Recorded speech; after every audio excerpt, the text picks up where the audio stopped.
industry, has been in industry, or ever looked at a professional drawing. Logos, let's take a set of 400 drawings to do a small section of road. Those drawings will go to 11 different people, contractors, councils, even drawings to the public to look at. If you've got your company logo down the bottom, that's better than the internet. That's a free advertisement. And those drawings go through all sorts of tradies and what have you, okay? So companies are really fussy about that. You miss a logo, you do anything really, I mean, you even do what I did in England once. I put the, I didn't know how to read Arabic, and I put a label upside down. This wasn't on AutoCAD, this was sticking onto drawings. And it was one of the most biggest offences you could have done to Prince Farouz back in the day. That's the Prince of Saudi Arabia, and I'd done 50 drawings with his name upside down. So yeah, it's important to get it right. Don't worry, we found it before it went out the door. Else we might not have seen our engineer taking the drawings over again. You've got to make sure that your logos are right, they say the right thing, and they're in the right place on the drawing. And they're not massive, and they're not tiny. So I'm going to get you to put a logo in as practice for further down the line. However, when an image file goes onto a drawing, it is pathed. That means whatever path it comes in on appears behind the image file. You won't see that until someone opens a drawing that doesn't have that path on their computer. Then they don't see the image file, they just see the box and the path. Right? So on your home computers, do not make a folder up called Civil and Structural Drawing, Assignment 1, Roger's crappy assignment, I hate Roger, blah, blah, blah, because that part will come up and that'll be all I will see. Once again, I'll have a good laugh, enjoy a good laugh, and then there'll be half a mark off for putting a stupid folder name in there. Okay, just pre-warning, students do this. My name is Roger, spelled with a D, okay? So that is another thing when you're emailing me. Now I know it's, I have been called lots of things. The most common one is hey bro, okay? Because you guys aren't that good at the old emails, it's all texting. But yeah, please, if you are formally emailing me and you expect a formal answer, please make a formal email itself. If you're not sure, your English isn't that good, ask someone else if that sounds correct, okay? Right. So, today in the lecture we're going to work our way through a number of things. I may not get them all out of the way, in which case we'll go over what I miss out in the lab. Definitely we'll be putting a title block into your drawing in the lab, and we'll definitely be setting up your very first drawing. I'll give you a wee sneak preview, a bit of a heads up today with assignment 1. Yep, assignment 1. So for those guys that all came in late, I'm assuming you've been late for most things this week. Please don't be late with your assignments. It will be given out today, made available today, either during today's class or possibly during your lab. There's another lab on Thursday as well, I realise that. And it will be handed in on around about week 4. The dates are there, 23rd of August, I think it is. Long way away, eh? Let's put that off to the last weekend. You'll find that it's not like Ingrid and my classes in terms of you can get it all done in about 4 or 5 hours. You're going to have to chip away at it quite a lot over the next 4 weeks. I find the students there with their laptops up. Well done guys, good idea to bring it in here to class as well. The ones that are advancing every week do very well in the subject. There's usually quite a huge gap to those that leave it to the last minute. Unlike last year where we gave you a little sketch to draw, I'm giving you your assignment in the form of a drawing, okay? So you will get a drawing, and you go, oh, that's good. It's absolutely full of rubbish, okay? It's going to have layers that aren't bilayer, colours that aren't correct. It's going to have wrong layers that you're going to have to either delete or rename. Let me put it in a nutshell. This is the type of thing you get from a bad survey company that goes out and does a survey. And they bring it in and they just kind of throw it at you. It gets worse. I've had them where they've just got numbers. At least the one I've got's got some sort of layering system on it that tells you roughly what they are. You'll get spot heights. You'll get something looking similar to my sketch, but you're going to have to put some stuff on the plan as well. And then, instead of last year where we gave you the text heights to use, we basically said, oh, this text height, this arrow size, these settings. I'm going to tell you the layout space size that I want, and you're going to do the calculation to work out what size that is in model space. And it's going to change according to the scale as well. Okay? So there's a lot more up here to think about when you're doing the drawing this time around. Same with the arrows and all the rest. The other thing is you're going to have to start thinking what should be on that drawing. What do I need to label? What notes do I need to put on there? Okay. Well, common thing for newbies when they first go out on site is just to kind of wander around and go, wow, it's a lovely day today and there's some nice trees over there, and I'll just pick up one or two things and we'll move on from here. You've got to think in terms of, we're going to be doing a platform. The platform's going to be a certain height. There's going to be earthworks. What are some of the things that I need to pick up as a surveyor that's going to be important to the drawing? Oh, there's a wetlands there, I need to pick that up. That's important. Oh, there's a native tree, there's this, there's that, there's all those sort of things. I don't know much about native trees, I'm only in my first year at Unity. I wonder what happens with native, I better type into Google native trees. Oh, hold on, you're not allowed to chop any of them down if they're over 6 metres high. Perhaps that forms a note on my drawing. Earthworks, siltworks, what happens when I scrape away the topsoil? It suddenly turns into clay, and that's going to run off down into the wetlands. Is that a good idea? Or do we just watch all the geckos working through the mud and slowly dying? Of course not. Okay, so we're going to have to protect that. How do we do that? Into Google again. We have things called silt fences. You may have seen them around Auckland on sites, stopping the runoff into the wetlands, and good old-fashioned hay bales. Bam. They're excellent for filtering as well. So these are the sort of things that you need to think about putting in there. And I'm not saying you're all engineers, I'm not saying you're all surveyors. You're not, you're just starting your careers. But when you're doing work in my class, you need to highlight problems. If you can see that there could be a problem, put it there as a note for it. Okay? Environmental engineer to look at this. The site that I've chosen here at Unitec is particularly important to iwi. And you're going, what do you mean? Well, if you're going to have a look at the notice outside the yellow lecture theatre, you'll see the history and how the land was donated for education, but the importance that it is to Unitec and anyone else working on site to keep the water purified in this particular area. So already I'm telling you things, and most of you are kind of looking and thinking, oh yeah, that have to go on the drawing. You know, students do what the assignment says and they end up with 5 out of 15 and they wonder why. In my class, you're going to get whiteboard notes, you're going to get verbal notes, a lot of verbal notes, you're going to get expansions of my formal notes, which I'll show you shortly, and you're going to get class exercises and the odd video as well. So all those things are part of the learning process. It's really hard for me to record this class, because if I was recording it right now, all you'd be seeing would be that. You wouldn't be hearing my voice, right?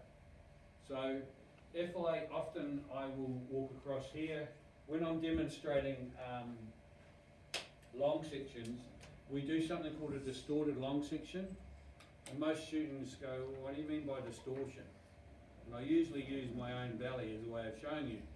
For example, compare me with, say, a very tall basketball player, and that's what we're doing. We're stretching me up to about 8 foot tall, and as I stretch up, my tummy goes in, so to speak, so it's stretched in one direction. And I explain that, but you won't see that if I record the class. I'm often doing a calculation, then I'll point to something, then I'll walk back to the desk again. So those sort of things are very hard to pick up. So I encourage students to bring along their cell phones. I encourage you to film me, and I encourage you to go back and review that as well. Okay? If someone wants to actually film it and give me the link, i.e. on YouTube, I'm happy to put that onto Moodle for everybody else to review it as well. You can buy a cheap little thing that fits on top of the monitors in the labs, or maybe on one of the chairs or something with a clip. But you know, sometimes you may need to do that as well. Things happen. Like once I was walking across here and I tripped, and everyone thought that was quite funny except for me, and it ended up on social media, and that was it. I just cut all filming for the rest of the semester. So you know, I'm perfectly happy for you to film it. I just don't want it to end up being something that either makes fun of me or gets me into trouble, because kind of what happens in lecture stays in lectures, I suppose. Right. Let's get into it. I'm going to open up Moodle. For those with laptops, you'll be able to get in very shortly to the different pages I'm showing. Might grab a seat. Is that Hudaki thing working okay for your marking yourself present? Yeah. Sure. It's the best way to do it. For the first 3 or 4 weeks, I'm happy to have a piece of paper here to sign in if you can't do it. But you know, I get students 3 or 4 days later go, "Oh, remember me, John Smith? I was in your class A." No, I do. The people I remember the most, front row, bad luck, and the ones that come in late. Okay. Otherwise, the ones in the middle are kind of a bit of a blur. Sorry, guys. So yeah, if you do that, it takes that whole problem out of the equation. I thought I was being pretty cool about 2 years ago. Just marked everybody present in every class and thought that's the end of seats. Don't have to worry about it. And then International got hold of me and said the student hasn't been in the country for 6 months. What the hell did you mark them present? So yeah, at that point, I decided it was better to do it the proper way. Right.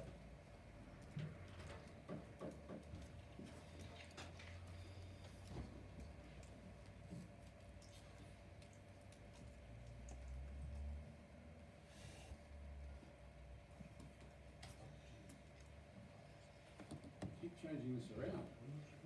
Somewhere here is Moodle. Here it is.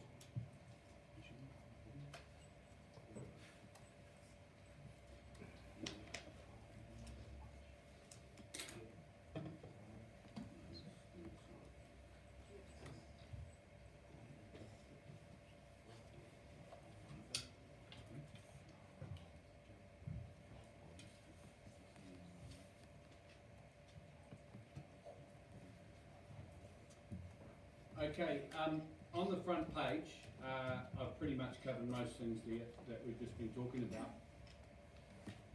The fact that you'll get a mixture of learning from me, and sometimes there'll be a bit of learning whereby what we call flip learning, where you get given something to do and then we discuss it the following week. There's not that much of that. Because it's no longer a COVID situation, my demonstrations will be during the lab. I don't have time to do them 50 times. If I do make a mistake, I'll just say, look, that's how you do it, but don't do this, all right? Because it's being done both the degree follow a very similar structure in the first 7 weeks. The surveyors are and the engineers are. I have to demonstrate it quite a few times, so just bear with. Probably the last class is perfect, first one not so. If you know someone from another class, they may have a better version of what you're trying to do. But it won't be formally on Moodle, the demonstrations. The other thing further down here that I'd like to point out is that although we're in a situation where we all feel pretty safe to, hug people and give them a good handshake and even laugh if they cough in your face, COVID could return. We all know that. And so if you want to just kind of future-proof yourself or make sure that you don't end up in a situation where you're getting taught from home, I would imagine if Jacinda only blocked off various areas of New Zealand, she won't give you much notice, because if she suddenly said, it'll be Auckland in a week, everyone in Auckland would shoot away down to Hamilton to live for a while, so they don't have the same restrictions. So that's what happened in Victoria. Pretty much half of Victoria, the areas emptied out, which wasn't what they were trying to achieve. So yeah, it'll be short notice, so make sure you've got a computer, if you can afford it, that can cope with AutoCAD. I've put all the minimum spec there. You can get that on the Autodesk website just to help you out. And also, please don't put 2021 on there.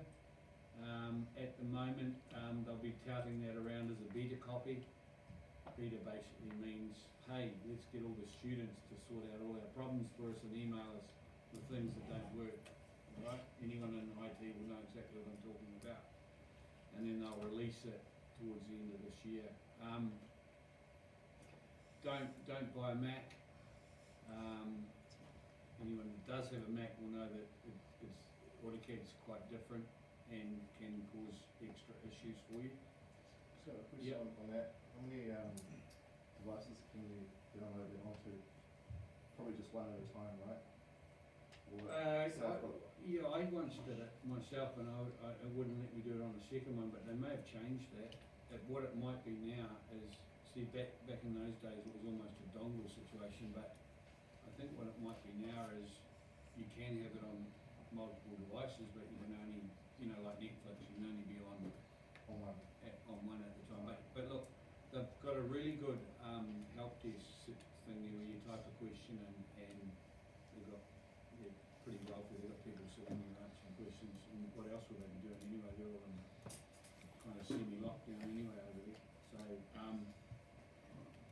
I just wanted to put that there out to you so that you had the opportunity. It'd be awful if you got sort of halfway through this class and then we all went into lockdown again and you couldn't complete the course.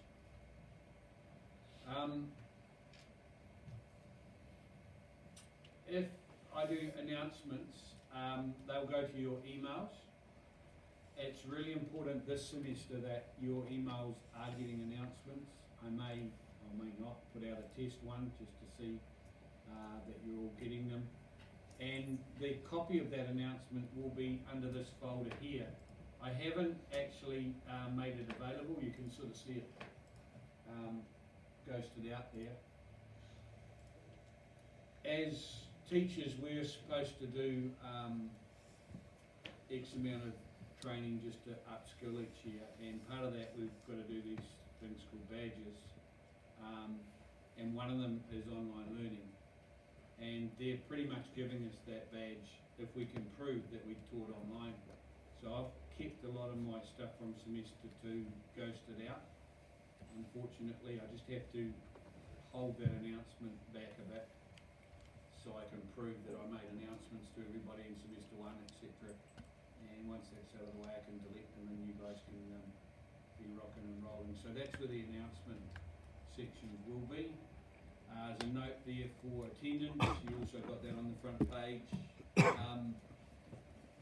For those that are not international, and a lot of you aren't now, obviously a lot of the internationals are back home, but for those that aren't, it is really important still to mark yourself present.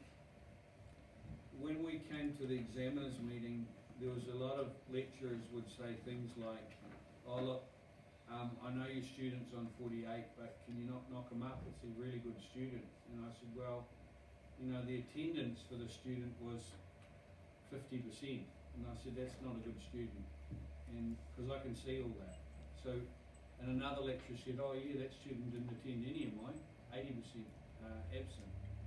So that sort of thing's talked about when we look at whether we should be putting someone up or down. So your best option, attend all classes and have a good record, and then that doesn't become an issue. Actually, get more than 48% and it doesn't become an issue. You don't have to get talked about after that. The ARG file that Ingrid and I developed for putting AutoCAD into AutoCAD Classic, that's there on this site. I didn't have to do that. Now you guys were supposed to download as much as you could, and I know Ingrid said it 100 times, I definitely did to my class, of your notes from last semester or 2019, because I don't go backwards, if you know what I mean. We've gone on to calculus now, we're not going back to work out what 1 + 1 equals, because that was too many classes back. So you will need those notes, you need to use them. If you've got into this class for some sort of a cross credit from doing AutoCAD and some course that somehow someone's given you a credit for, I don't want to hear the whinging that you never did your CAD at Unitech, because there's a lot of things that the guys that did, and I can see a lot of faces here, the smile suddenly starting to turn up a little bit there in the side of your face, because we taught a lot of commands that you'll be expected to know during this class, okay? So for example, that divide command that we taught you last semester, some of you struggled, eventually you nailed it, right? Well, I'll just say, okay, to do that, use the divide command, and I'll carry on at that point. If you haven't done it, you don't know anything about it, and you've somehow bamboozled your way into this class, then it's up to you to figure out how that works. I'd suggest you become very friendly with someone else at this point. Don't worry too much about the lab rules. One thing I will say is I do have a late class this year on Wednesday, 5 till 7. If you're in that class, just because you're a great big strapping 100 kg male doesn't mean to say you're not vulnerable walking around the campus at that time. If you're ever in that lab and you're not feeling comfortable on the 112-1100, there's a notice there for security. Put it in your cell phone, give them a ring, they'll work out, they'll come over and they'll sort it out. We do have the odd undesirables that tend to drink over in Point Chev on a Thursday night, not a Wednesday night, because that's dole night, and they work their way through the campus and they think it's a nice shortcut to go through 114 and get out that. I don't know where they live, but we've had them through a few times. They've even walked in and out of the lab. So just want to say that if you're not feeling that comfortable, then security are there for that particular reason. There's something like about 100 cameras around campus, 150, so it's a pretty safe campus. Don't want to get you too worried about that sort of thing.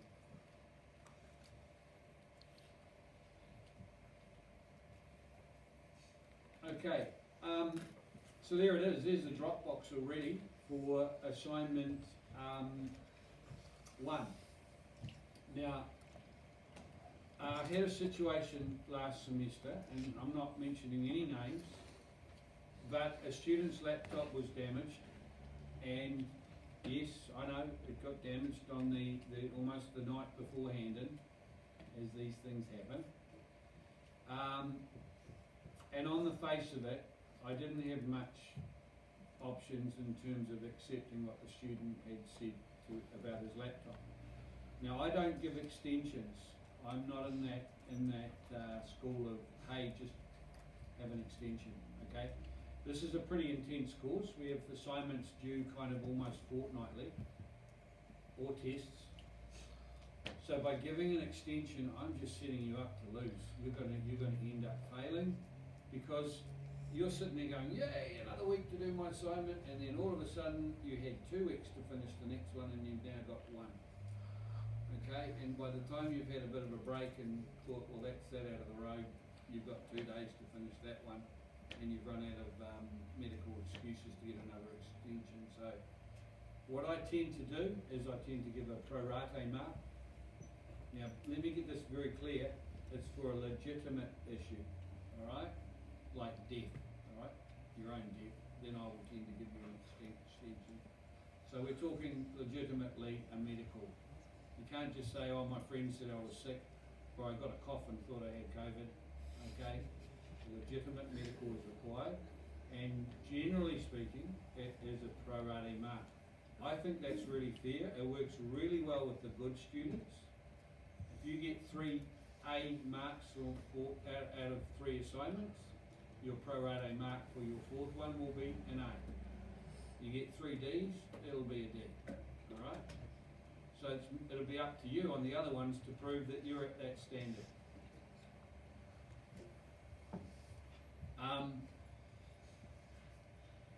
As far as that particular student went, he said, oh, my laptop got damaged, I've lost my file.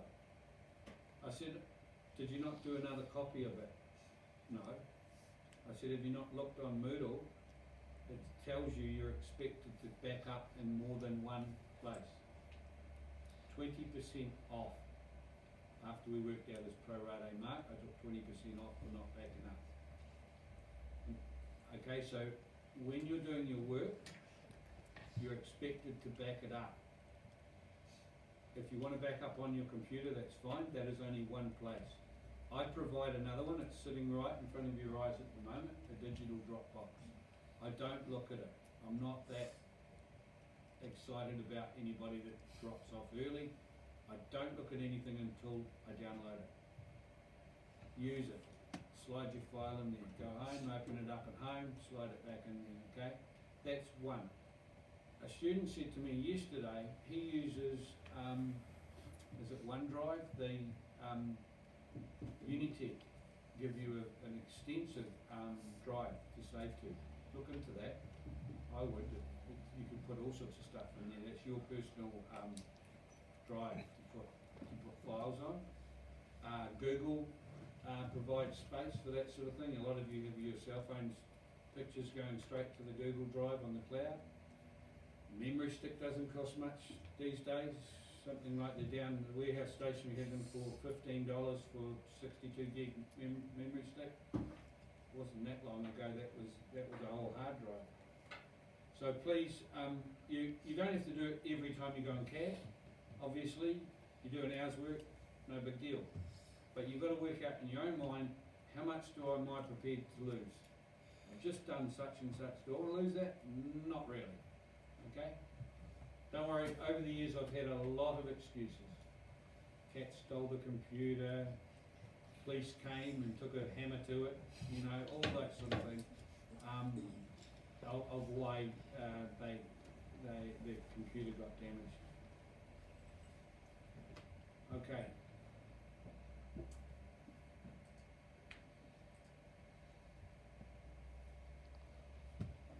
So let's have a little squiz at our timetable and what the hell I'm going on about. Somewhere here is the timetable. So there's a surveying one and there's an engineering one. You'll note that the engineer, everything's the same for the first 7 weeks. So I'll just open up the engineering one first.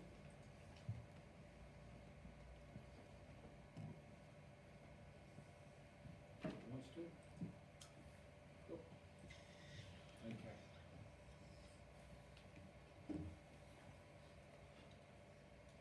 Right, so the yellow piece on this, that should have been made available if you've got your cell phones or your laptop. The yellow piece on this here is your civil site plan, which is a double whammy. I'm going to hand out 2 assignments in one. The first assignment's due back here. The second one is due after the, no, It's due here just before the, just as the civil work starts, finishes. The other thing is you have a test. That should say civil test there. It says it here. And that is during your lab time. It's a Moodle test and it's supervised, unlike some of the ones last semester. It's not a drawing test. There is no drawing tests this semester. Yay. But there is a theory test. This subject is very theory based. So that for the engineers is 20% and 15 and 15 for both assignments. There is no exams. There's a lot of work in this subject. I've had a lot of students complain about the workload. The problem with this subject is it pretty much doubles your workload of every other subject because there's no exam. Other subjects, 50% exam, 50% classwork. This subject, 100% classwork.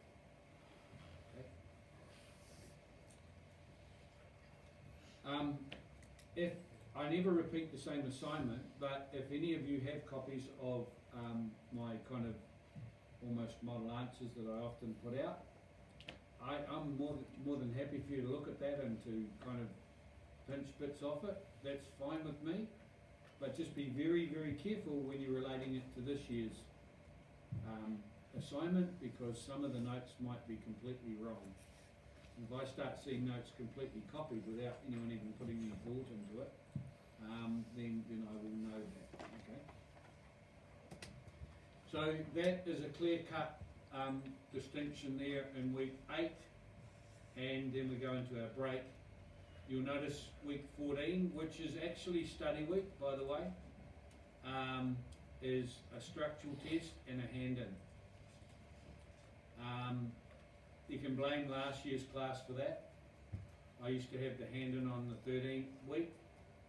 They complained that the surveys complained about the fact that the course goes for 16 weeks, like all the other courses here at Unitec. The situation is that 3 of those 16 weeks are study and 2 weeks of exams. So the moot point that they argued meant that I had to push my test and last hand into week 14. And I think a lot of you are not going to be very happy about that because you'll be too busy studying for exams as well. In terms of this, most of the topics we talk about will be emphasised again in your lab class, but demonstrations, whiteboard notes, etc. There is a revision class here. If you're going to miss any classes this semester, this one, the first 2 weeks, plus this revision one here, are the ones you shouldn't miss. Alright? The first 2 weeks this week, I'm going to introduce you to stuff and tell you stuff in the labs that are very important towards all your assignments, really. But that revision class, most students come out of that thinking doing quite well in the test if they understand what I do on the board. The test is about 50%, roughly 50% calculations. So for those of you who are quite good at the old maths and the calculations, you'll be quite pleased about that. And it's about 50% English based, which is multi-choice type questions.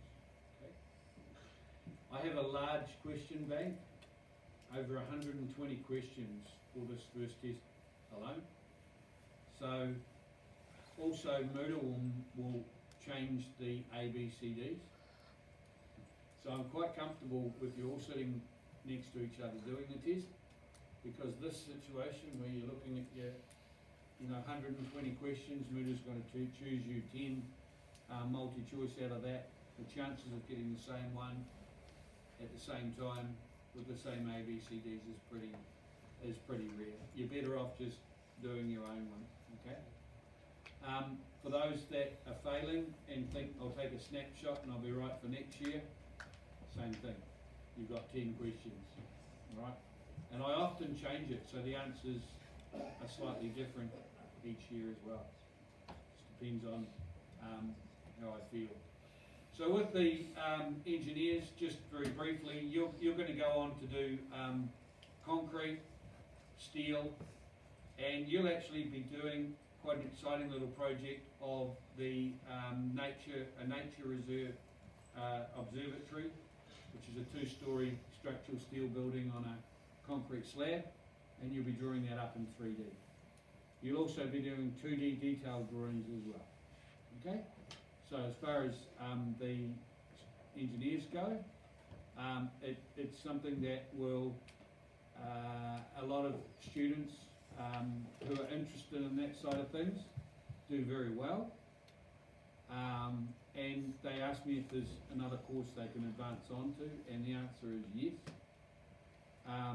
If you do reasonably well in my subject, the degree, person in charge of the degree often will allow you to do the Revit and 12D course on the degree. It's a level 6 paper, and it's another level of drawing altogether.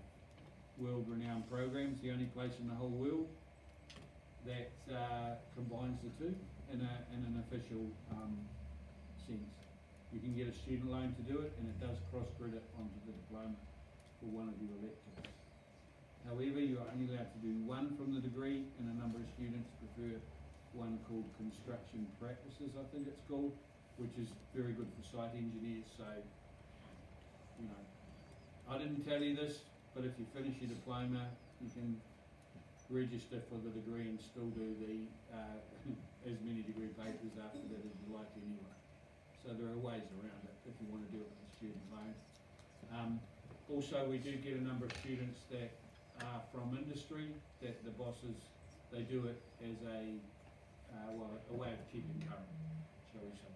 So that's another way. If you can get your boss to pay for it, then even better. But that's further down the line. That might not be for a couple of years at this stage anyway. Going back to the surveys briefly as well. As you can see, the first few weeks, first 7 weeks are the same. And then we'll be doing some road design. Now, engineers will get road design in a subject called highways, as well as a little bit in traffic as well. So it's not like you're going to miss out. You'll be doing a lot of the mathematics in the road design in those subjects. You won't be drawing them as such. I think you do, Edward does require you to do a drawing, so there'll be a little bit of drawing as well. With the surveys, you guys are going to be taught, you're going to be doing a long section for me, a distorted one, and I'm going to throw in a bit of a curve wall, so to speak, what we call a vertical curve. You'll be doing horizontal curve set out in another subject in surveying in level 2.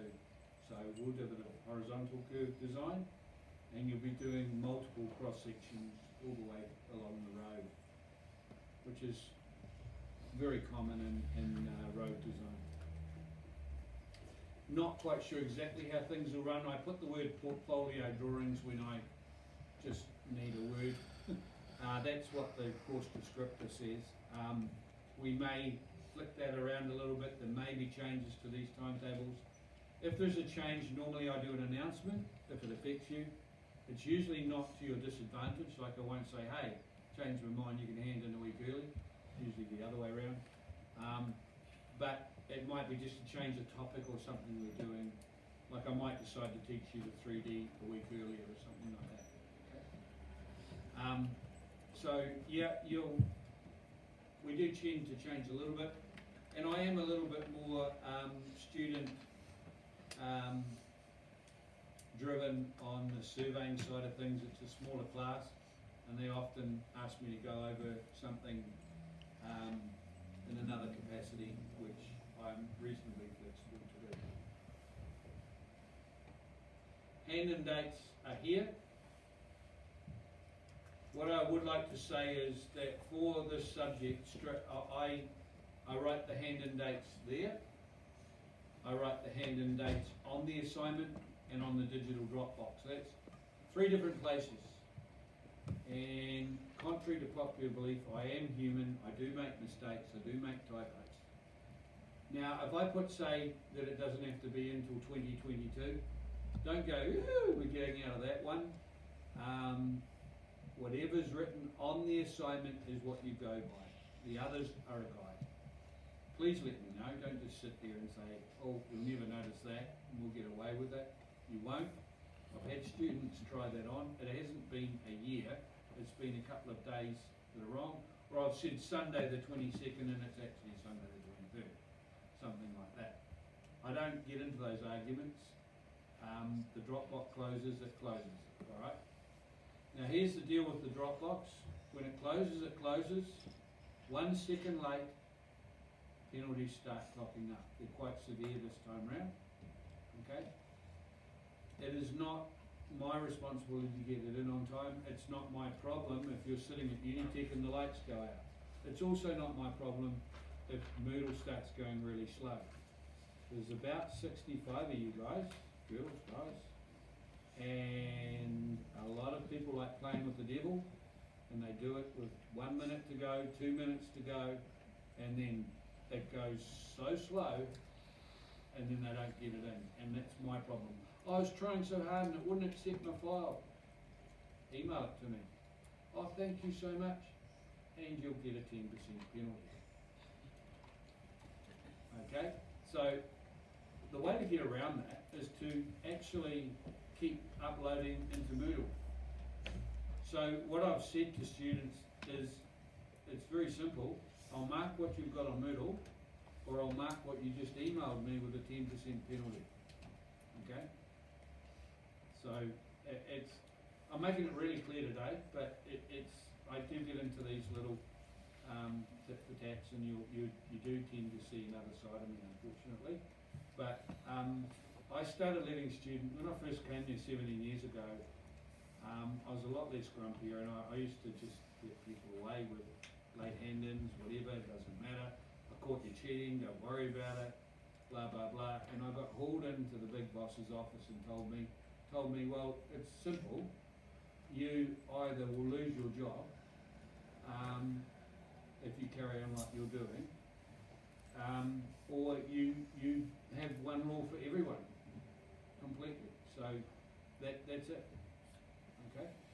And I'm not going to give you an extension and then give you a pro rata mark and let you off completely because you've got a bed similar to mine or whatever. It's just sort of one rule for all, and I find it works okay if students get told on the first day what the situation is. I do accept up to 1 week late, but there are big penalties that come with it.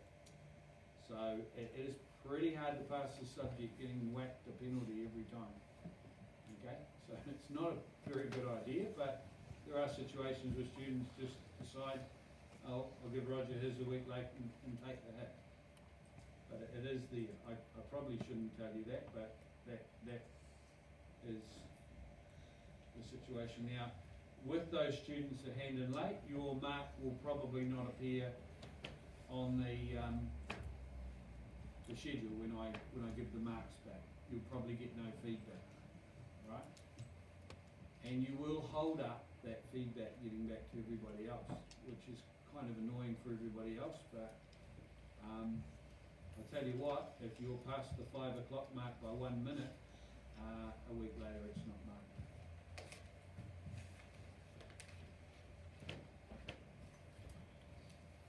So what is this assignment? Okay, I can't actually open up the AutoCAD drawing on here, but what I can do is I can open up the assignment, which I'm going to put on desktop. By the way, don't save anything to your desktop at Unitec because it disappears. If you log out, go and grab a sandwich or a drink or something and come back, it's gone, even if it's the same computer. It's So you do need to save it somewhere else.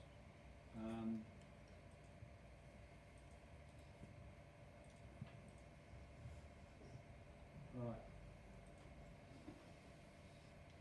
So this drawing file is, as you can see here, is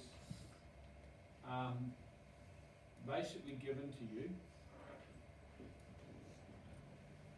For those that aren't quite sure where the hell we're looking, that's a concentrics building, which is kind of through the trees and over there, and behind it is a car parking area in here. So it's quite a bit further over behind the campus. This is where the platform is located, and that's the pipe that goes underneath it. We're going from a manhole situation to an outlet situation.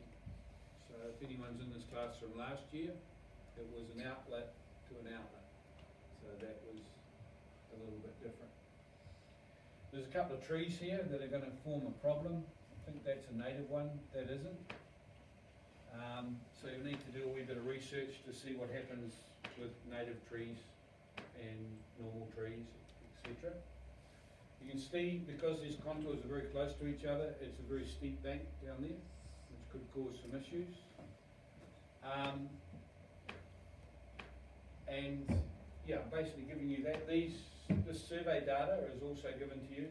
Hard to read that at the moment, but that's peg 1, 2, 3, 4, and the manhole and the outlet. Okay.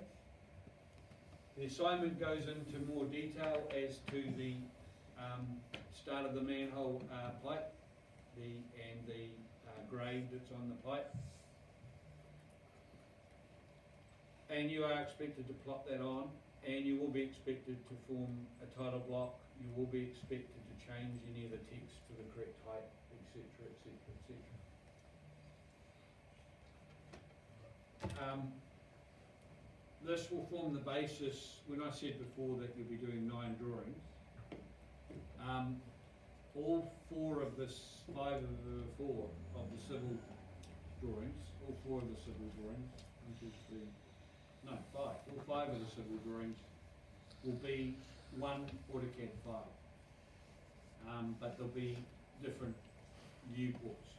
So you do a viewport which will show the long section, cross section, and the existing site plan, which you can see there, and there'll be the proposed site plan. So we will go on to do the contours here. I'll zoom in on that for you. Maybe I'm there, maybe I'm not. So you can see the spot heights there, and contours missing. So you'll be expected to draw the contours in there, and it's not just a case of joining up the lines from the top to the bottom. So we'll be doing manually triangulation to work out where those contours form. You'll be given options. Next week I'll show you what I call the eyeballing method, all right? And I'll show you the calculator method. Now, I have had the odd student that works in industry and goes, "Oh, we've got 12D, I'll just put in 12D and I'll get it right." Yes, you can do that if you want to. I can tell you this much, it will take quite some time, because you've got to, none of this is in 3D. You have to transfer that into 3D.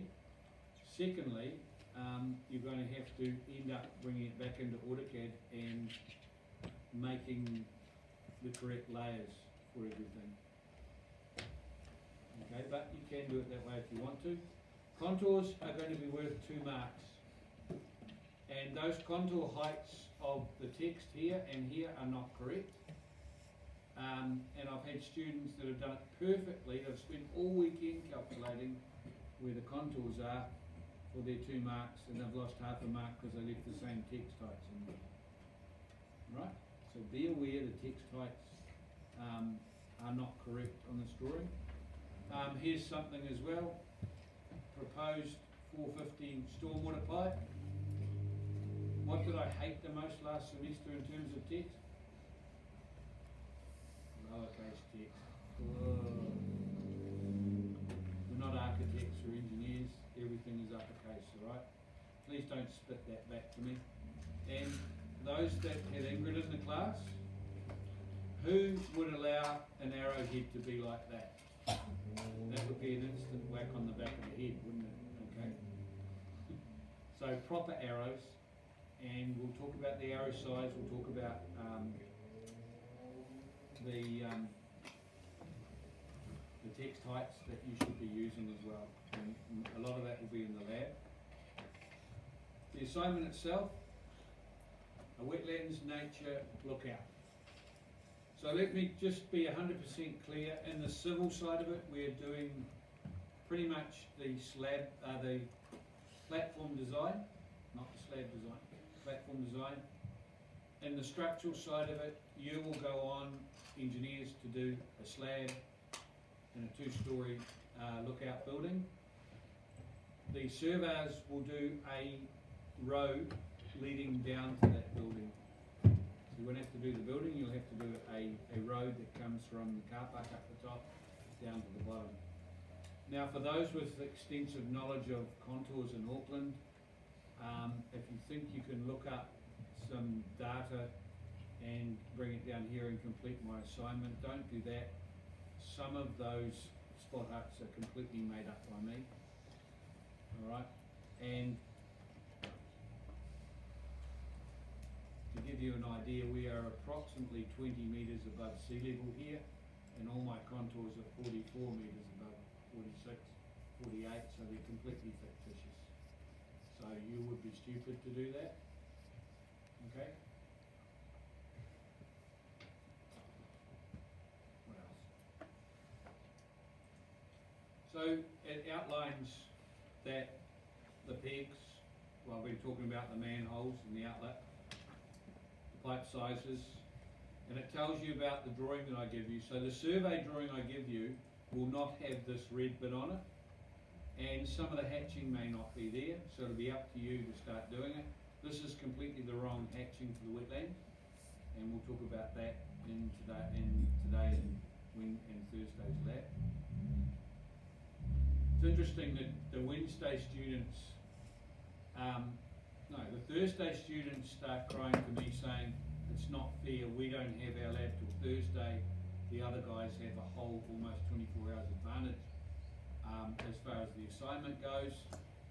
And then it's the other way around when it comes to the test. The Wednesday students go, it's not fair, they've got an extra 24 hours to learn for the test. Swings and roundabouts, alright?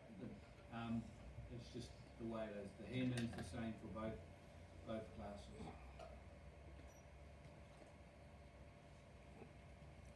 There's the platform level. So what I'm going to be teaching you this semester is not just different AutoCAD commands, but more the theory behind platform design.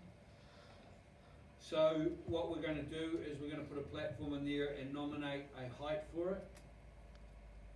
So basically, got time for me to do a bit of sketch.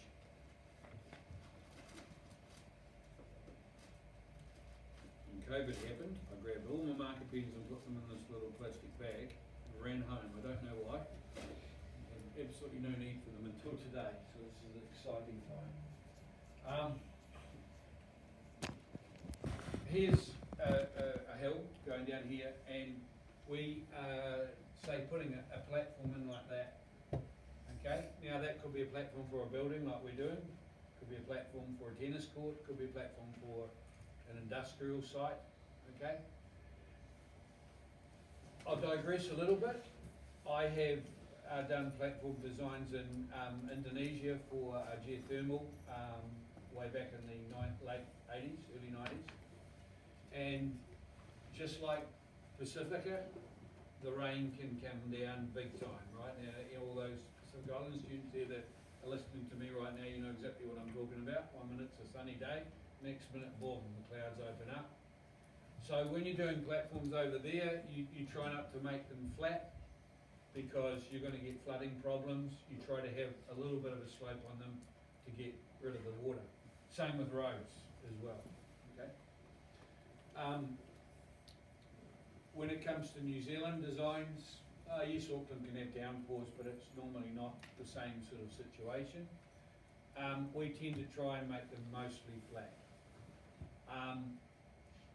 It doesn't mean to say that whatever we're putting on there is not going to be in a slight angle, but generally speaking, they're mostly flat. A good engineer will try and balance the cut and the fill. Normally, there's a batter slope of some sort coming down off here. So let's say it was a tennis court, right? I love my little stick, man and woman. There we are. Okay. So let's say it's a tennis court we're doing there. I do this drawing every year because it demonstrates that this piece here is what we call fill, and this piece here is what we call cut. It's very easy to understand from that diagram that this bit's going to be chopped out of the cliff or the hill. This bit here needs to be made up of something that's going to support the weight over here. Okay? Generally speaking, in most building sites in Auckland, this bit here has to be what we call clean engineering fill. It's very expensive. It's expensive because you've got to go to a quarry to get it, usually. It's also very expensive because of, well, the traffic situation. If the nearest quarry in winter might be, you know, way down the southern motorway or somewhere, and who knows how long it's going to take to bring 10 truckloads or whatever back to site. The cut has got its same problems as well. You cut it out, it goes onto a truck, you wash the wheels down because the truck's got dirt on it, you don't want to be spreading that anywhere, and off it goes. Now in summertime, no problem. Every farm around Auckland's open up the gates, love a bit of cut, throw it in there please. Winter time, the gates will close. No one wants you on their farm getting stuck, all that sort of carry on. In fact, someone said to me today that the nearest field site at the moment is way north of Auckland. So you can imagine how much that costs just to get rid of a bit of fill. So as an engineer designing something like this, the idea is to try to make this platform at a height where the cut equals the fill. So all you're doing is chopping that bit out there and putting that bit into there, as long as what you're chopping out is able to be used here. The clay from here, and it can be compacted and used here. If that's the situation, you've done your job. You've balanced things out. So as we work through this assignment, I'm going to teach you all those things. I'm going to teach you how you calculate the cut and the fill. In plan view, this might be sort of something like this, with your area of cut looking something like that.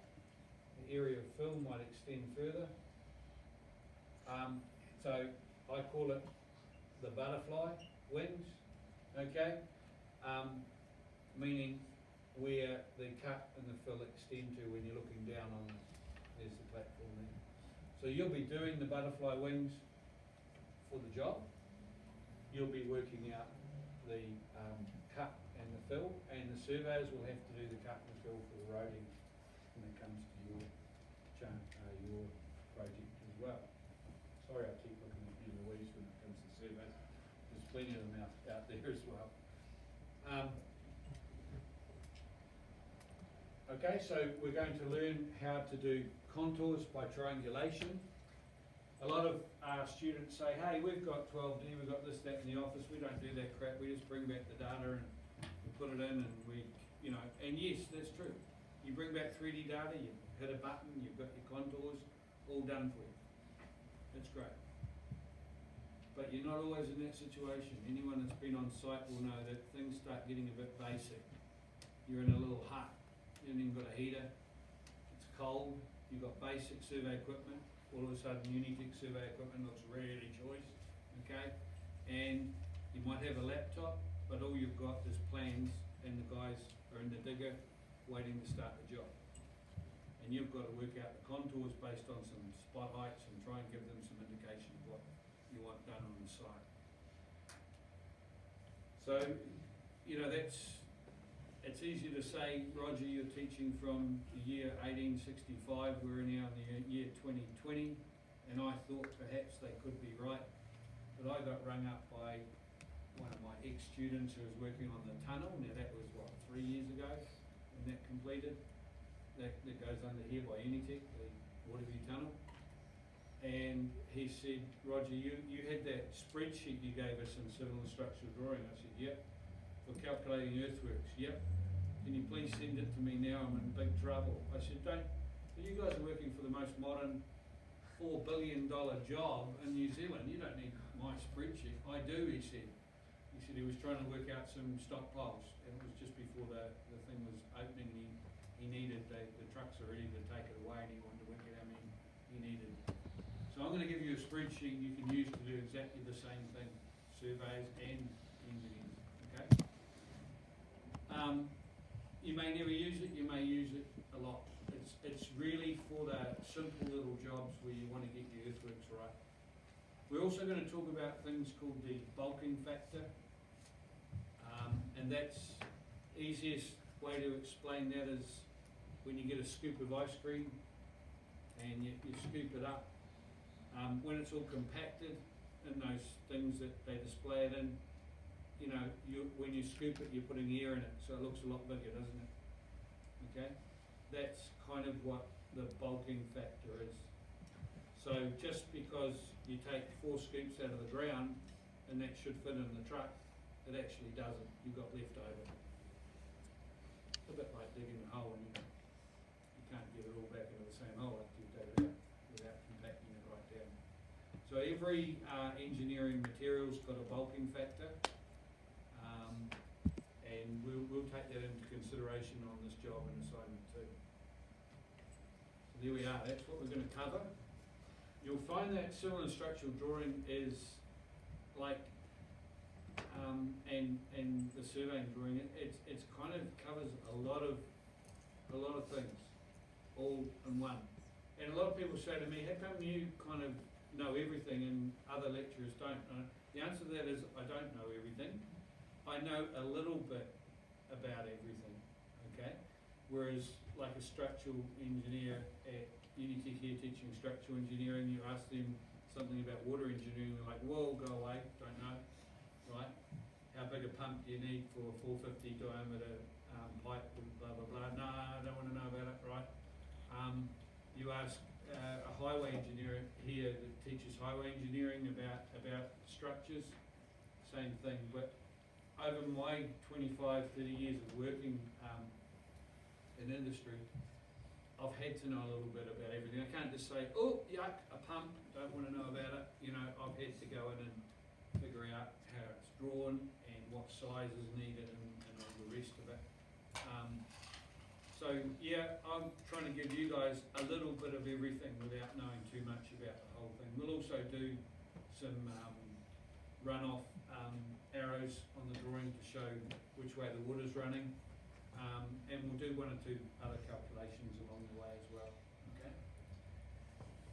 So it's a bit of everything. Materials, a lot of you doing that this semester.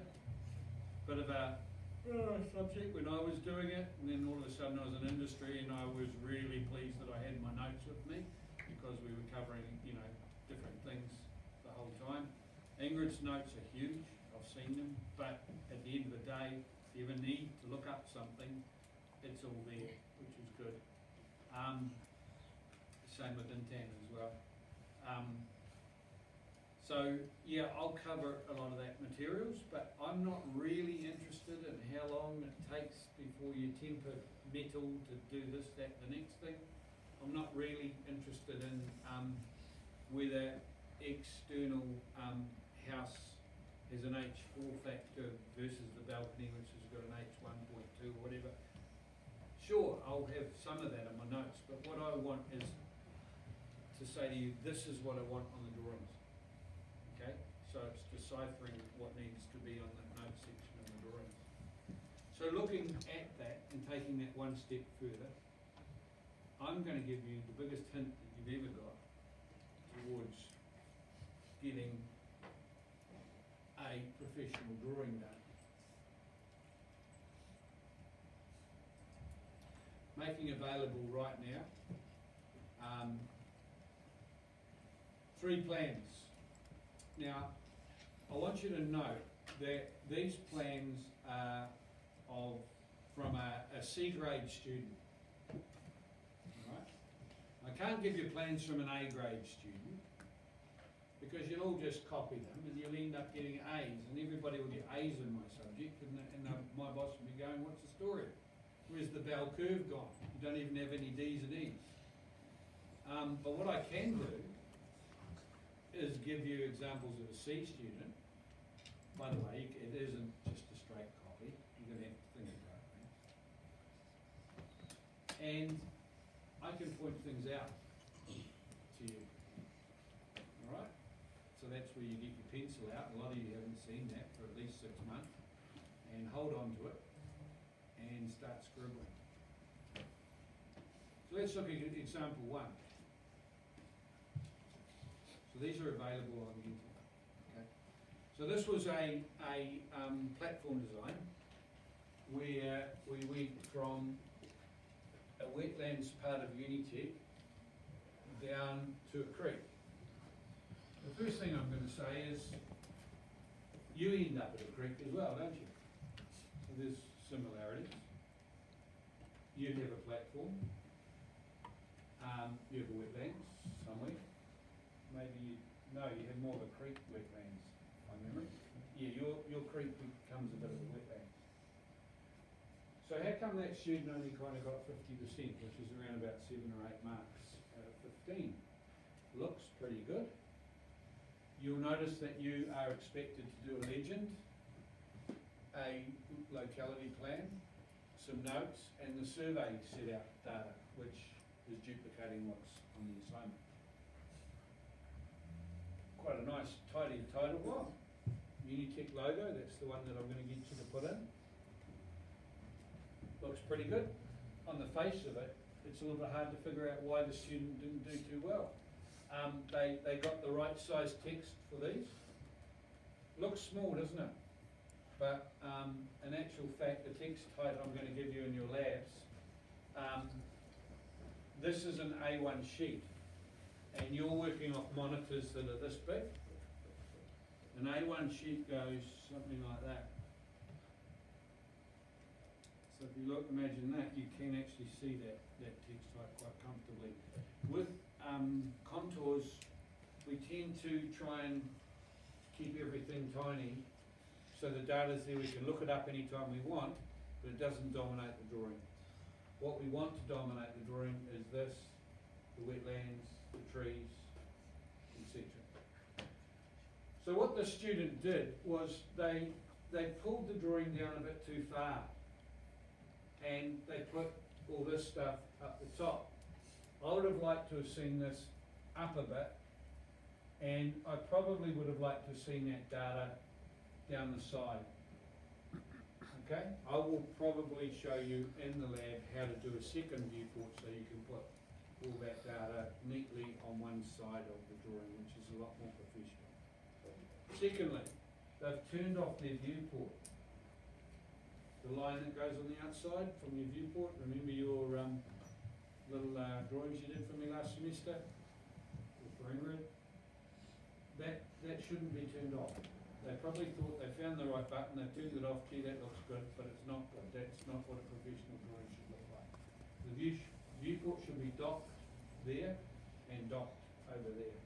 Now, in this case, if I show you how to do your stuff down that side, the first viewport will be docked there, the second one will be docked in that corner. I'll show you that. Next thing. They've downloaded these from the internet, that's fine. Trees, I don't mind, you can use whatever you like. Some students, when it comes to 3D, they download 3D trees, that's fine. I mean, let's face it, these drawings are something you can use when you go to industry to look for work, so why not make them look pretty? Prettier the better. For me, you're not going to get any extra marks. The thing that I'm worried about is this tree here. The most important thing with that tree is the outline of it. So when you're looking at a tree in plan view, in actual fact, what you're looking at sideways view is this, right? Does anybody know what those dashed lines are? Yes, you do. Okay, make sure you email me today before 12 o'clock tonight. You just made yourself half a mark bonus for assignment 1. You can give it to a friend if you want to, or keep it yourself. It's drip lines. Do you know what drip lines are? Do you know what, or do you, It's that help to spread out of the roots of the tree. Exactly, yeah. So in civil engineering, you should never build, the roots of the trees go out to the drip line. You should never do any engineering work or building work within the drip line of the tree. So it's good to see that we've got one student in the class that's quite clever, even though it's his, what, 6th time repeating? 7? It's all right. Yeah, so a good tip for you young people when you go out to buy your first house. If you see a property like I did once in Pukekohe, I thought it was on the main street and it was as cheap as chips, and it had a purhutakawa tree in the middle that went like this, around the whole section, okay? So, all that glitters was not gold. There was nowhere to build anywhere on it. So, until that tree died, pretty much, it was just sitting there. So taking that information over here, when you bring your tree on or do whatever tree you do, look, there's nothing wrong with that tree I just drew there, circle. Pretty boring. Just don't do 2 circles because they have to be different types of trees. This one's an existing, this one is a native, okay? So the outline is important. Now, my earthworks, I can see immediately there's an issue here on this particular assignment. That's going to be an area of cut in here, which is going to extend into the drip line of that tree. Now, you don't have to be a rocket scientist to work that one out straight off from an eye. So that is a note. Now, how do you do a note on a professional existing site plan? You put an arrow there saying see note 1, and over here where you've got your notes, or here you've got them up there, note 1, environmental engineer to check if the tree cannot be removed, because and also civil engineer to check that the earthworks isn't going to go into the drip line. You can reword that whatever way you want. That's just a very simple example of you, who aren't qualified at all, has spotted an issue. You're throwing it back to the people that need to deal with it. The pipeline on our drawing that goes underneath the platform. When you draw your long section up in a few weeks' time, if you find that it's getting too close to the platform, there's another issue. So basically your job is to raise these points as early as possible in case the design has to be changed. And I've found in my career that's pretty much what I was doing all the time. And you get to a point where after 20 years, you take what you could see straight away on a plan, hey, bang, bang, bang, bang, issue, issue, issue. And I would just go straight to somebody who's been doing, I don't know, pipe design all their life. Can we do something about that, right? So as a design draftsman, you are kind of the focal point for everything. So that's what I'm trying to get to you guys here. So you're saying that this is not the final plan, obviously? This is the existing site plan, and we're starting to find things that are problems. So as that advances, we will be doing a long section. And as we do our long section, we're going to find more things, like what I just said before about the pipe.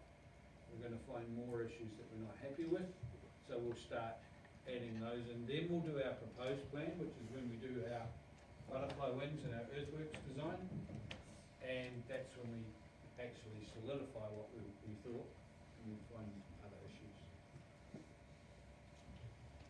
And you'll have to write a design statement, only 2 marks, but I'm expecting you to describe everything come up with problems and come up with some possible solutions. Mrs. Google's pretty good. She's pretty good on this as well. Now, I'm going to show you some line types to use, and that is not the line type to use for a survey traverse. Survey traverses are like picked husbands, okay? Pretty much the line type you use here is, you know the chicken that's the smallest one out of all the chickens that's walking along? Everyone's pecking them. Same thing. That's your line type that you use for what we call a traverse. So when we did those survey drawings in last semester, we did a peak line type like that, right? We didn't actually do a peak line type like that. This semester we're doing a proper survey traverse peak line type. This person obviously didn't get that point. They did get the point that they're supposed to do a little circle, which is good. And the circle is about the right size, it's the same size as the text type for the peg, but they didn't put an arrow for the peg, which is not so good. You don't put your flags on your existing site plan, okay? That goes on the proposed site plan. Most of the information here is existing. The other thing is this person decided to have a mixed bag of text types. I told everyone, like I'm going to tell you in the labs, how to work out the text type. Some areas come up with, a large text type here, tiny, and even smaller one over here, and even smaller one here. I will give you those sizes. Please don't play with them. They are what they are, and that's what you should be doing. Look at that, there's an arrow coming from the wrong part of the text. That's the sort of thing that gets marks off. I told everybody that the wetlands symbol is 2 hatches, one like that, so I was perfectly okay with his dash, but I told them he would need these grass hatches at least every second one of these, and he's done it every 4th one. You'll get an opportunity to do that during your lab classes, and if you do it nice and early, you get a chance for me to check it. Alright, so you do your hatch, I have a look at it, yep, that looks fine to me, you're done. What I get is students leaving the assignment for the last minute, they do the hatch and that comes out. North Point, bit dominant, but that's fine. It seems a little bit big as well. I'll give you some examples in North Point. You don't have to go to all the, you don't have to be like my daughter who did an absolutely beautiful sketch of something on the front of her main English assignment in the 6th form and got 0 for it. You don't have to do a beautiful North Point. Companies actually normally have their own little ones that you can use. I'm happy for you just to do one like this.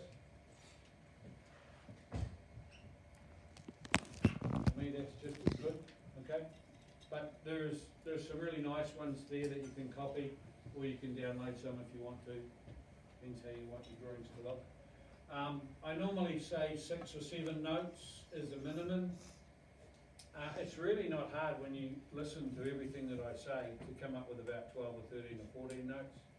Last semester, those that are repeating this course here will know that the class was given a bonus of a half a mark for, I think, over 10. Okay, so who knows, I might do that again. I don't announce my bonuses. Yeah, really probably 10 should be the minimum, but I'm making it 6 or 7 notes. The locality plan, this is not a good example. They've done a good line work, and they've highlighted the site very well. And they've got Carrington Road on there, that's just Carrington Road. And they've got an arrow to the motorway up the top there. You've got to think of the lowest common denominator with locality plans. Now I know we have GPS these days, so you're, 6'5" big burly truck driver, and you put Unitec into your GPS and you end up anywhere in the middle of Unitec, which is a huge area, right? And you're looking for the site which is over there. So after after you've killed about 5 students driving round and round looking for the site, you eventually find it, right? So what a truck driver wants, if he's been given a plan, is he wants to know, there's Carrington Road, he'll want to know the gate to go in, gate 4321, and he'll want to know roughly how far from that gate it is. And believe it or not, and I've done it myself many times, looking at maps like this, you need no one else wants half a mile. Direction. Close, but no, it's a scale bar like this, yeah. So you need a scale bar. So whether it's 100 metres or 500 metres or whatever you've got on your scale bar. So what I do is I go like that. I think a lot of you do this. And you go, yeah. Okay, so it's about 200 metres from the gate, right? Easy. No use putting a scale on there, 1 to 243,324, expecting them just to get a scale rule out and flick it around and find one of those. I don't think, they don't even have scale rules in the back of trucks. So think about that side of it. The other thing that students do is they get a Google map and they go cut and paste, and then they go site with an arrow and think that's the site thing. So what do I get when I see it? I get the path and a square. The image doesn't come through. And across saying site. Okay, so you need to trace over it. For those that don't know what trace means, just draw a line over the roads. Alright? And if you go to Google if you go to maps, normally there's a little scale bar in the bottom corner that gives you at least one line to go by. Lastly, the legend. Apart from that looking like a really horrible moustache, it's pretty hard to figure out from the smallness of that what it's actually referring to. Alright? So try and make your things here look a little bit closer to what these are. So if it is a path, open it up a little bit, maybe make that a little bit bigger. Okay. And same with your trees. That's where my tree is a little bit basic, but you know, because a circle and a circle, it might look like a manhole, for example.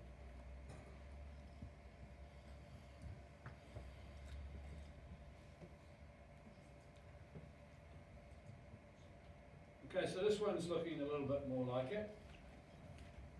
It's got notes here, and when you go and have a good look at this, you can see that the notes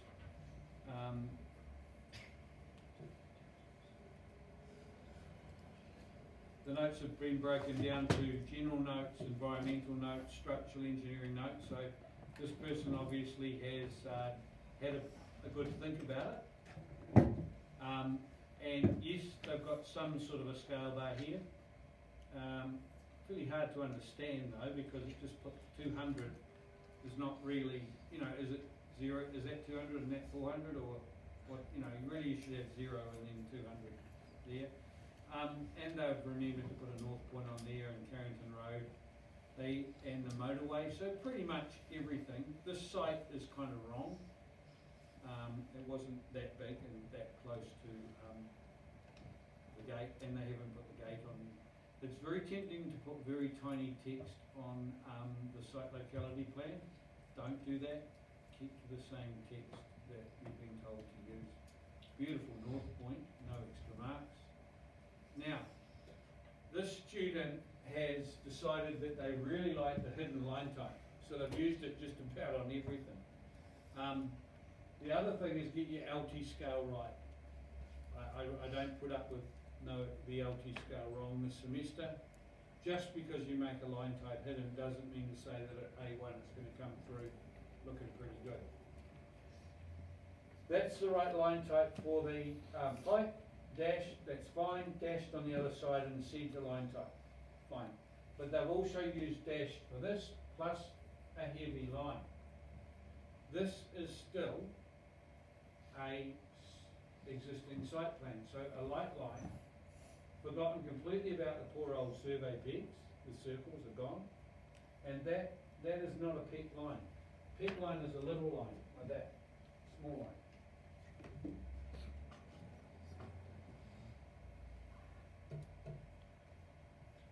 Trees are right, but there's no indication here that this tree goes right the way over the platform. They still haven't bothered giving me an indication of that that's going to be a problem. So even although they've put engineering notes, they haven't tied up where it's referring to on the drawing. So there's no, C note 1, C note 3, C note 5. They've just gone blah, blah, blah, blah. Done. Probably copied it from a friend. Okay? Lastly, and a little bit more relative to what you're doing, you can get some big dollars for sharing this one with your friends in the degree program this year, because I didn't give them this one. See how I favour diplomas? Not that happy about this person's layout. Should be in one line like the last one. Nevertheless, when you zoom on there, there's some damn good notes. Not going to show you now. Definitely open it. Look at all the things in the legend they've put. Don't like the north point there. Would have put the north point should be either left or right top corner. Fantastic locality plan, but they went all out on tiny text. So they've done such a great job, but if I open that up at A1, I'll be like, whoa, and even, I've been putting on every magnifying glass I need to see it. If you want to frustrate a client, do that. If you want to frustrate someone on site, keep your text types wrong. It's amazing how that comes back before anything else. In this case, that should not have been a heavier line type, should have been the same. This was an interesting little job because we had an existing shed on site, which on the existing site plan has to be shown in a totally different line type because it's to be removed. So you've got future, like the plate, you've got the platform, which has been pegged out but will eventually become a platform, and then you've got the shed, which is a pain in the butt and has to be removed. So different line types for different things. We'll cover that in your lab later on tonight or tomorrow. Got a few of the text types wrong here. Don't really like the angled text there. I'm happy if you put the word grade on there, which the others have missed off their drawing, with an arrow for the direction of flow of the pipe. But not that happy with the whole pipe being labelled in one big angled thing like that. Should be a little note aiming out. Manhole, you don't need that symbol there showing that the long section is from that, is tied up with this drawing. That's not required either. Wrong hatching for the par. Wrong hatching for it's the correct hatching for the bush. Correct hatching for the building. Now you've got a building on yours. You've got the used to be the IBM building, I think it's called the Concentrics one now. Make sure you do that type of thing on there. Contours nicely set out. Contour labels not too bad. A little bit of a gap here. Would have liked to seen that closed in a bit more. And that's not too far off. Because these are so small, it's really hard, even when you zoom in, to see where the existing trees are and the native trees. It's not that clear. I would have preferred to have seen about 5 or 6 of these, but very good symbols that you can relate to what's there. Once again, left quite a lot of the grasslands off. It's about a 6 gap there. Way too many dashes as well. So I think you're all starting to get a wee bit of an idea now of the type of thing that I'm looking for over and above a drawing. I'm not saying you can't pass this course by doing a drawing like that. That's probably one of the better ones, along with the previous one. But, you know, I'm looking for a lot more than just we did last semester. So what we'll do in our lab class today is, I better point out a couple more things. Let's go to the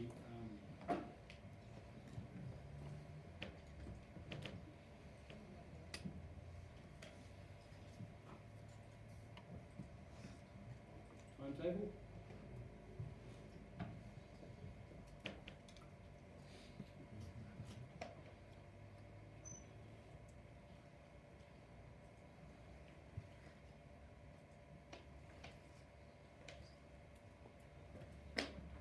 So in week 7 we have no lecture. Does anyone have any objection to that?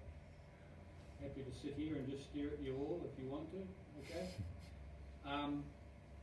And sometimes these lectures like today will go on for the full 2 hours, and at the end you'll feel like you've been sleeping for a long time. Others, one of them is just over an hour, and that revision one tends to go on for quite some time as well. Alright? So just because it says 2 hours doesn't mean to say we will use that up. Just because you disappear out the door after an hour and a half going, oh, that was a wee bit short, that was cool, doesn't mean to say I'm not tied up with 5 students at the front of the class that are still asking questions, you know, after 2 hours and 10 minutes. If you want to get hold of me, the best way is to email me. I'm pretty good like that. Most of the students that have had me will know that if I get an email through on this, I won't answer it if it involves a slightly lengthy answer, because I've got protective text or whatever it's called on here, predictive text, and I've been caught out a few times with dumb answers because it's changed it for me. But when I'm near a computer again, I will tend to email you back. I've got a pretty busy semester. I'm teaching about, I think, 7 or 8 times through the week as well. So, you know, I can't exactly break a class off and go, oh, somebody from surveying's just emailed me, I better get back to them. Okay? And yeah, generally I find I can answer most things that way. I have one proviso. The weekend of hand-ins, 4 o'clock's the cut-off. Okay? So if the more you get done and asked before that time, the more chances you are of getting a good mark. Is there any general questions? I've talked for way too long. You've got a bit of an idea of where you're heading. I know you've got no other homework, so great chance to get into this project for the next couple of weeks. Okay? And if you do film the class and you want to put it onto YouTube, please let me know, and I'm happy to put the link there to the other students.